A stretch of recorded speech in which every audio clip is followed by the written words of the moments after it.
Poto mede beti vi konton mi kudo le wenu bo kudo kanri ko me mede e na chenu mi le mi kono no beji nu me mo pon we ke gonu mede beti vi o mi da jama ti o tonu mi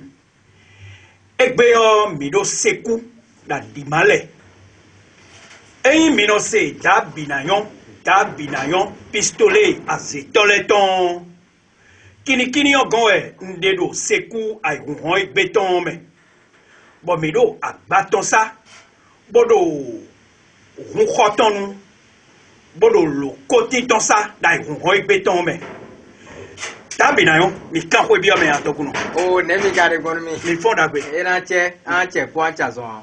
ndogbenu ku me ra pa je fi trala o technicien che mo ji don ndogbeni kai kwa za do ko ye tanu ndogbeni bura fo funa kwa freve na ko nun ko ina tin trala ye mero ye mi tokpon edie mi dogbe ye bi me mo soro di ndo gbeton me ai me mo son do di do gbeton me mi dogbe ni bodo ekun son otuto o le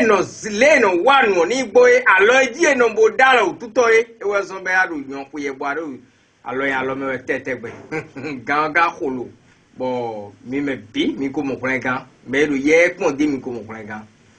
alo kanteje gagbon mato no te we mi so mi la ho era jenwe mejele mi na modo mejele da binayon o pistolet azetoleton sin agbasa we mi wa egbe da binayon mi ko yi hota dioji no uzombo mi ba jono mi elo mi ko flanu mi jobo mi wa jijan ewe yin do mejele ngbon tame o yeseo no iblo ye dokodo fideo no yi nka iyo boka wadeji yo nkono mo pongbo a egbe yo mi lo kun ko to enu ai won egbe ton me le agbebe kono timo ena chanwe mo wo so be no timo yo no vi nyere su janta o egoji asiku amo klen gan do gbe me fi e mai mo abuna na gba tinta kanda kaka pa lo ya lo me do me hu gan aze me hu gan ndo yesi mele me ino itoyo eje ku mombo mo krenga e mai mo abunu ado wozun do po nwe nyeme egbese mi de eroro trato azitoleton pisori azitoleton sedo seku adimale wi me ba toji dia toto nwe zo mi wa ndegbo mi mo mo nton gbede aya ziza ji ano bodo kwebo vo aziza we isasitwe aziza ji ana no bodo kwebo vo yo aziza we isasitwe sino ne kono ya aziza gben o dabi na yo betoro po wa gbe yo e wa gbe po do dokun po nyona po dagbe po biwe wenwe aro kwegbe fui e wa igbeto be modo mejo me die bo ganje otutu me vede bo e mo aso imetia aso imede busi mea ne akan blogbon bo gbe me mi de ogbe ma ibu ntowe ya e we ndo wa se ku adimale bo ne akwa lu kan 97 2062 10 97 2062 10 65 64 73 78 akwa lu kan je amo gbetonu wi me ba dagba tinta kanta kaka be glow ya mi de mi no kle me be no mo kun je uliwe e wo so mo lu ko ti amoru fidin ya lu ko ti ene o eyin mere ko gbe no wa e ka de we mo no toropo me adopo no toropo me lu ko ti no po no toropo me e ro se ku si ai ku gban die o e wa ro dabi na sin wo piso ya si toron sin wo gbe ba dagba tinta kanta kaka bo mo nto aba yilo yen piso ya si toron nuero gbigbo mi we yo magbete npo na yiro seto edolo ko me nuero gbigbo na yiro seto edolo ko me but nuero gbigbo we yo na de tonwe do ko me bara monu ku jawu apon lo ko amo hon do polo lo ko hon tire nku hon le no bi me po nwe mai mo tabi na yo mo de nuero me wa no de bi ton tabi na yo we mi modo be jele egbediyan mi wa gba mi ton sa mi kenu dio mi dole lo kotiyan to do po me no wude Lili teme lo kotinyo ka zia gete do kakabo mita binayon si agbasa we ka zia gete do bo medebu do pon ba we o bonu mi mo lo kotinyo bodo honu me o do lo kotinyo sa o me ono mo pon. Ena tenwe era lo kokuno lo tebura fi onje ku ko sa me wo. Eindo ado kwa bo foro gbeto me lo kwa zagun ogon jana wa. Eyara do kwa bo dokun to era den sinji gbeto afile bondo dokuno eni bedia bo amose da sate me fie yo ndo kwide su wa pon me be se bu pon mo lo dokuno da ko mi mo kwa pa fo ko je ko kan po bi do asato me bo mo mero ya dori we mo toto no vi mero ya dori we donu ko yere aso e mo ewu amoyi un aro gba me fi bonu amazo ewe no je yo meton eno da 0 megudo a 0 megudo a 0 megudo mo a 0 je megudo gbon menu ve mewu Menu kume wa so ba se je me yorun when we as your ka je yo to enu we o amakodo ganje o do bo ganje wa o ado wo sun do apo 97 verset 62 10 asero kwero to me bo be sun bo to me but to ene me kwa idie o e wa fi bi na ku to we afoyon nkwe ya no me we se do to amotembo akwe ake ho kaka ba pon pe we ko emi no dole bonomba luluwe to bonomba po yo ya we ya ai ku gba ya no ne asite bodo mi asare aka pe wa medebu akon akwa ma jure yo no do mo lido do eko jijo jidan eko jijo jito bo jijo seto eja li to to eji aro ye boro ye do me bi o ya tun do mi le microphone we ya krete de me aje bi me ji atun do microphone atun do mi le ko wuzu gbeto photocopy Tabinayon, mi wa gba mi to sa yo, mi mo zen gbe titi ropo, bo mi froissado. Eneon, emewe mi no kije gbedo po meton le gbon a, kabi ne ekono yin gbe boro fi. Era tenwe, no sin do e. Si me khole wen jo amo mi ton le wenu ewe zegbe on koro te, zegbe on mewe ron pon bono mo mero ya donu me podo nu ero me wa ipo zegbe me no pon bono tun apo zegbe me on toto ya dura me de ya donu ya tun bono tun alopa ijere anoi endi ero ya donu bono e fon zegbe me ira mo e juro se me to no mo de mewe se me to mi lo juro lo zegbe me hunu sin to e bo me ko mi to le wenu zegbe we no so bono pon me do zegbe me no pon bono mo mero ya donu meri Bo eka mo mero ya donu mero zegbe ome alogwete mi kono huzu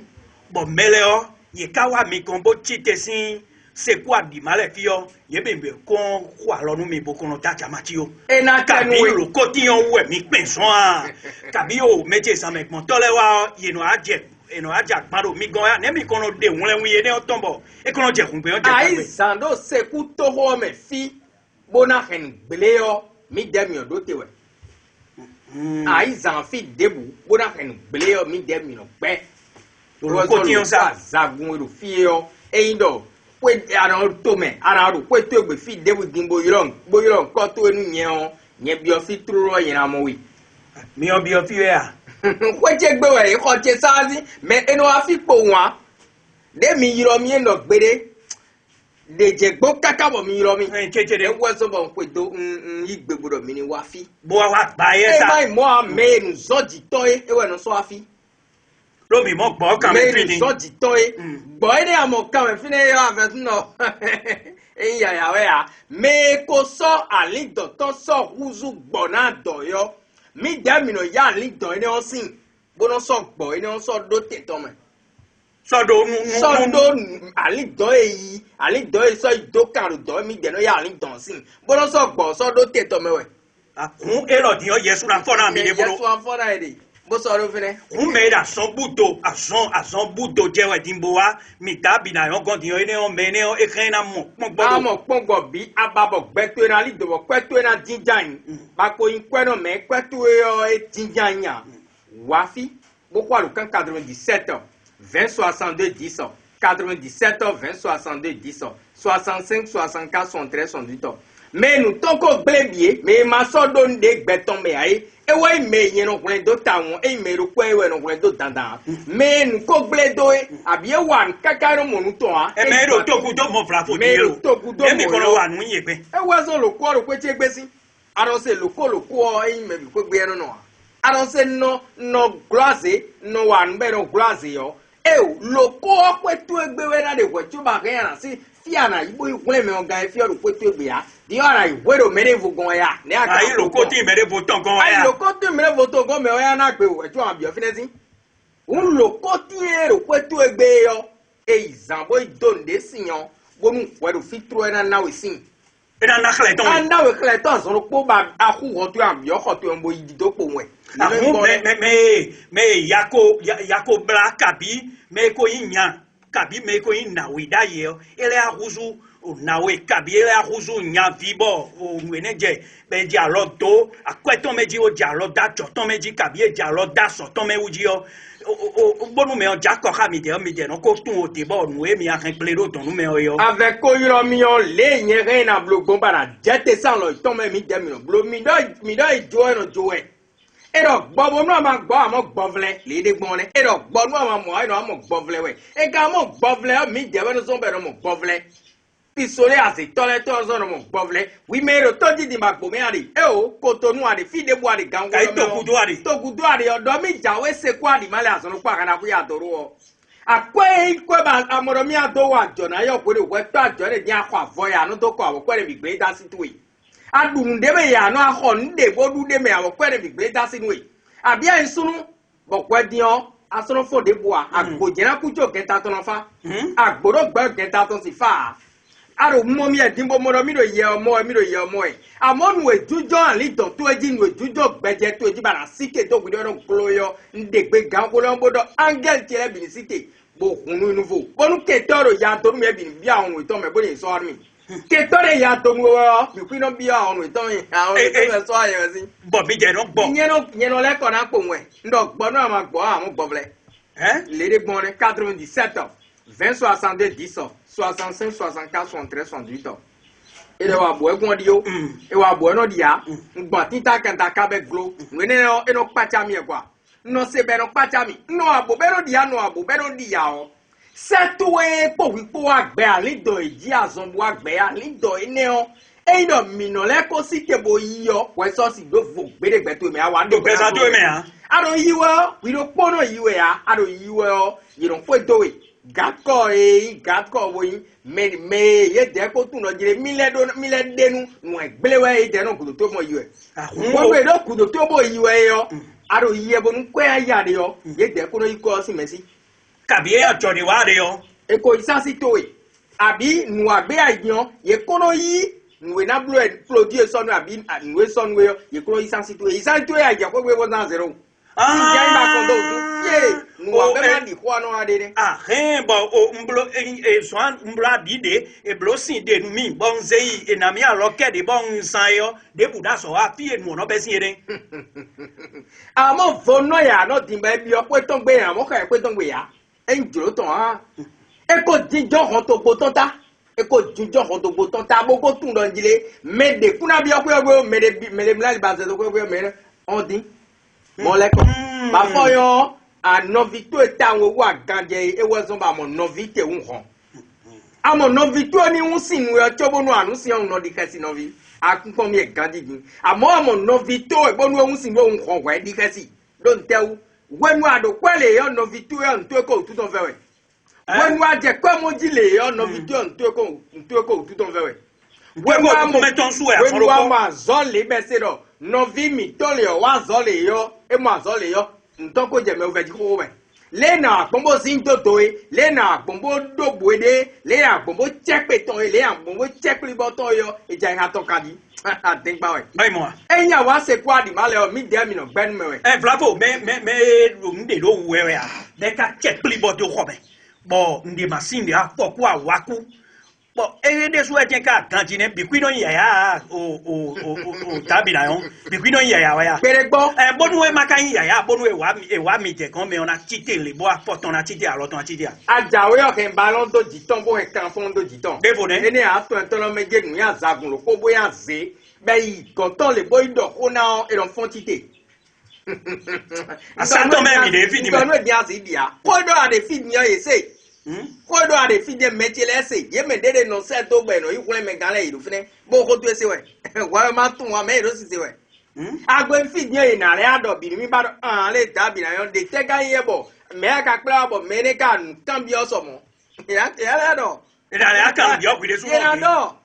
Mi se do mejele hwe wo anonze nou plikiti de dai bono kolekto vito silegan ben no so je de metan bono so vivi de me hwe e meton ete na o ete me ka se dai tambo mi do sisi e tum be pacha metan e na che no hwe e me o gbeche huzu sinu wadi en so nte do hwe do po ana huzu gbetwe ana huzu gbetwe gbe so do tanu wo gbe ne o e wa zo mo hwe wande bono glo azende bono glo gbe ne na jo sin tanwe Nuezo dimbo asu we yiwana cheke le botun do mi yiwana suwe ne yo beto kale asite buro ko kuna jivi asu ne ko gbede pon o bonu boy monwe ba mo ko ro gble amono gble abi adan ka bo ati do ku odo ko ni aje no le agbesi alon to enu ne aka si kuja suwe ne ko no gbegbon e no ko wezo asu ko ya no vi akwewe ya e kan ko wezo adasi ya e o akwate o ayun no pombo wa fine ya le na wa gbon bodo donu de fine e boy tona je die e ba we de bo akwete ogbe no bi e wado mi ado jile do wa e wado mi kan do tagbadi gbogbogbo bona hunho e wado ene wa e de bi no ya azio site bo bio sunu si gbezama e we zombo mede amo yeme we ro po dimbo nu e ro ko lo se we me ro po ado me ro pere mayo me mayo don teu e yo nwero ya doniwe ta mo esi waja sitan omo gbedin eti waja sitan to omo gbedin esi no be ya esi aja sutan no gbon mo gbe esi jasi ro koton side su lo mo gbe kabi asu e de su no ton de su mo gbe logwe no asite bo gbe aso bo ye o sunu ojo do a le na blogun kakakaka bo gbe to na igbele yo na ko kanton aka gbe da tedia ya ma kenu epodo uve do la menu e de po e wezo ba site e aka site yo me ne ma tun wa aje gbogbe yan do kudo to eji site do gwere wo 97 20 62 10 65 64 73 78 unye da lo to wo so gbo kika do no vi akwe aro bo so gboro kika do we akwe aro bo mo gbe to boro konton kudo e do konton ro megbe yan we bo no vi lo kala je megbe yan ji we tenu ajanu kon igbedo nuko yode nuwe nuko ide nuwe ya aka site do kwede u ba te in lo kwa zagun to je gbezan to je kwa grass gbogbo pe gbogbo nu bi le de gbon 97 20 62 10 65 64 73 78 pisore ase toleton seku abio seku sin tokun la bi me bodo mi o pisore ase toleton ba ya jilari no keka bana wa seku adi malefi me o wa bo ma mo lo ko ti an do ko yo gbe eni leko àwọn lo ko ti o ro pe de gbe an leko po e mai mo ya nko je o sabiye ko so bo ajo wa nawe e wo mi da le bi se nu wa pli gidi de dai nu wa gbeche huzu o nu wa ni do mi ajawe a hen te vi ti oropo a hen te vi oropo te viene de ya re yo azero pe e wa zo bi ku ye na ze te vi o no ba so ro pe gbe asoro pe gbe un da ze toro ya to mi bo toro ya to mi eyo te vi o ni de gba mi apo te vi o si ti o mero ya to si won ta ja yi e ka yi hon ta yo ni yan te vi o si te si come o mero ya to mi si hon ta re jiro bu na ru to me din yo mi ayiro mi na ro ko te vi to ro po àwọn te vi ro pa che di an na ro ku na che oji e yin pe to de ko gbado dokun to de ko gbado o we dey su amoro bon mi mo furu gbezami to me te vi o fine o amoro mo furu gbezami to me e do te vi azero ko to sabo no a tele die no lele e blogbon nu ablogbon te vi o na no ba je lele ji ko to meji te vi o na je sadi gbon ko to meji a tun do mero ya do mi e gan were e no zari aba te vi o po aba te vi o po nu e yibo leko bo a se ke ido nu etan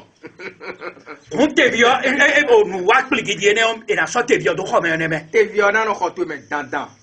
te vi o do na no ko to me yesu te ka nyene o tambo mi so da ita o tabi na yo yesu no gbegbe jimi lebo won agbe yo te vi o pe ngbe wa agbe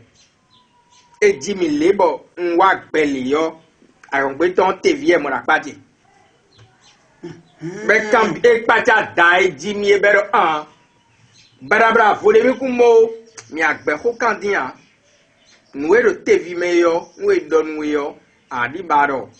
mille kunsa goma cité domino gbere po gbeto agonje ogwesin Guinée bo afie o ndo le ana blogbo we vi ya no wuli me to je no idodon egbedion nous do sin yo c'est trop et dagba bo ine so singbo amoro konche yo singbo ejele gba singbo mi singbo amoro kweche gbe kudron to yo ejele en koto mu ade odo mi ja akara ku ya doro o abi fi debu ade don jawe se ku adi mala akara ku ya doro o awa akara ku ya doro o do mi ja episode ase to si wegbe fi eluko ti on de ira jire no kaka bana kweche gbe awa fine on edo kwesi debu a jawe to gudo ade bonu akpomonu wa na jawe ba modo e o nka babo na ba donu gbeza che pombe na yoro seche taki tewe du akpo no yi eye na yoro gbeza to do zegbe o me fi yo taki tewe du akpo no yi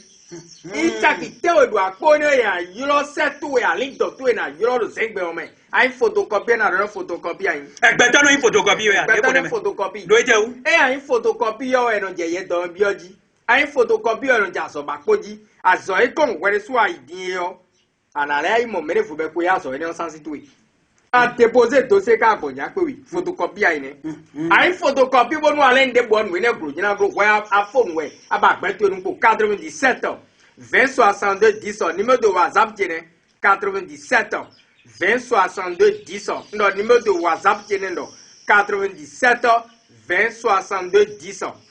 prise 229 prise 229 97 2062 10 prise 229 97 2062 10 numéro de WhatsApp jene a connecté trop bien les momi Egbesere dio 65 64 73 78 trop mi to ero ye ti pon edin to gbe nu mi do mi no ro pe mi ton gbe bo fijiji problem mo mi no dugo e mi no ro pe mi ton gbe ba su mi ton e azo me kakabo apegbe afijin no re ya fo jin no sa aro yebo moto to enwo yi e pe to ro kuru to yi aro keke to ejibo yi e pe to kuru to yi aro pe tu egbe opipo gbe to ko da imro e aka to wa 97 20 10 odian na kuku ba moro gbe mi to ran huzu mi do na do dokun bo fo dan de timbo dan ja tu do nu gbogbo nseme dan to we tono e kan tun dan ni o se gbe o meje na pombo yoro dan bo ba yoro dan kabi to ko sude bo nu ana yoro do fan kaka na poro gbe to eji na po ya to nu we do zegbe o me o e yoro dan lo pa we na tun aso pobo mu e mo dani aso po dokun da si to e na do dokun le dan si e na se dokun nu po we si ara fo un afo dan so wa nu bi ka be grow e do fa ba na ifa bo gbe to ele no so mu e aro fa ye bo gbe to ka so mu o da gbede ni an 97 20 10 mi so mi bo mi e na tieru mi o mi modo mejele o dabi na yon go mi de dabi na yon mi modo meje gaki ko so e mi no wa be kwa te mo mi ka kan mi na inse do todo mi tole e do hudo teme kabi e do uve de me yo be kwa te mo mi ka kan mi na inse do elo kan hobi e na do ye do chaki te o do apo do din yo ye ni ya o si tede wu a si te do chaki te o do apo ji bo wa o ina one way do bezanto ina one way bo bezanto ina jete be na yoro setu we ina yoro ani do to we bona kan we a mo wa kan je ko me wa beche huzo esin do mara wa be na dede nu ero bezanto we yesu ero fine na fon we bo gbeto na vo ai vibo agbetro lo ero na fo yesu de nwe bo yesu ene we aso ba ma ba gbeto nu ko so gudo me ya yesu ene na fon we ya wento mi do se kwa di mala kada ko ya doro boka dabi na yo pisura se tore ton biyo e kan jira ni ba na apochegbe yo an ta ki te edu apo e wa na yi rosi na bo jinjan ana rozo chaki te edu apo ana sedo asedo ana nkan to ba ro melewe ina iro sedo ba ponwe tevio e unko ho tevio e unko ho a nenka ho tevio gbon le ana ho gbon ina donwe ayin de ro gbe fi o te wa ti do pwedewu eyan hu wezu edo adigban tinta kan ta ka be glory and graze bonu am fie azito sin gande ya asi gloa tonu ana glow ana wa mi gan but mi na don ra lo pa le die no bo glory adu sisi edin bo mo edin mede ya don ro beja we so mi e santon gbe gan ko no kodo dia zanu progbo aton en so do te azanu progbo aton egbedion na ime ka bia ho gan we zaman so yera hoye mo na lebe me ka me ho gan we zaman azaton gbe yo mo na be mi ka be ku kan wizana do me ite endo me ite yo ana wa so kweto boleko ana wa so kweto boleko mi de kweto gbe mi ton le mi na blogbon gbeto ina fa bo khoto esana fa ba mo mi do so gudo me o amodo mele yin ton bondo le gbe yo adomo atonde keka o eno glogwe bo gbeto yo wa ibudo wi gbeto ma budo ya wa bo ya kije gbezanto kon se gbe o me e wure furo mi kan pe no mi Monsieur l'ami, et vous voulez voir moi, mina pe tabinayon, historia c'est tout le temps. Mais la fois dodo seku a di malé. Et ouais miwa, et indo ndekero, vos bouteaux mi yekewe, mi tekpon ndeke do kete mi bo mi manavoa, mi sekpo yo, et de suna mo le koti miton, le koti ton bona do kote menu mi, kabi sek beton bon noué do miwa na debi de mi. Tako eloge, alimani do poro marika, ek beton sino poro seto mecho beno tunkan. Mi ado ele ikwere volunta. Ni chibu. Ekanache. Kakubio. Ekanache jewe. Ohalaja, ohalaja,